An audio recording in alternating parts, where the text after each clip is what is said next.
ये मस्जिद रहमतुल लिल आलमीन जो TLP का मरकज़ है मुल्तान रोड पर, वहाँ पर पुलिस की जानिब से जो है वो क्रैकडाउन के दौरान 20 से ज़ायद जो बताया जा रहा है TLP की जानिब से कारकुन ज़ख्मी हो गए और 2 कारकुन जो है वो जान से चले गए।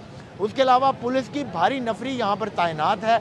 ये एक साइड से जो है वो मुल्तान रोड बंद की गई है, लेकिन दूसरी जानिब से ट्रैफिक के लिए खुली है।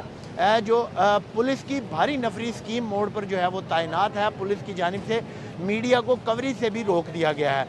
अलबत्ता इंतज़ामिया की जानिब से ये वजह कोई नहीं बताई जा रही कि गज़ा के हवाले से इसराइली जहरीत के ख़िलाफ़ जो TLP की जानिब से मार्च किया जाना है उसको रोकने की क्या वजह है। लेकिन ऑफ द रिकॉर्ड जो कुछ हुकूमती अहदेदारों से हमारी बात हुई, उनका ये कहना है कि ये बदअमनी की इजाज़त नहीं दी जा सकती। धरने लॉन्ग मार्च से शहरियों को जो है वो आमद-रफ्त में मुश्किलात का सामना करना पड़ता है, इस वजह से इन्हें रोका जा रहा है। लेकिन तर्जुमान TLP और हाफ़िज़ साद रिज़वी से हमारी जो बात हुई, उनका ये कहना है कि हमारी कॉल जो है वो इंटैक्ट है। हम जुमे को बाद नमाज जुमा लाहौर से रवाना होंगे इस्लामाबाद तक।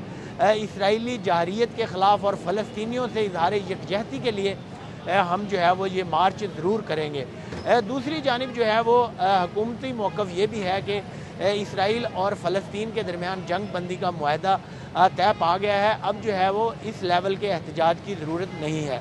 लेकिन तहरीक लबैक की जानिब से पहले ही क्योंकि एहतजाज की कॉल दी जा चुकी थी, लॉन्ग मार्च की कॉल दी जा चुकी थी, तो उनका ये कहना है कि जो अब तक मज़ालिम ढाए जा चुके हैं इसराइल की जानिब से, तो उनकी मज़म्मत के लिए और उनके ख़िलाफ़ एहतजाज रिकॉर्ड कराने के लिए हम ये लॉन्ग मार्च ज़रूर करेंगे। अब तक के लिए इतना ही। मज़ीद ख़बरें और अपडेट्स देखने के लिए देखते रहिए इंडिपेंडेंट उर्दू।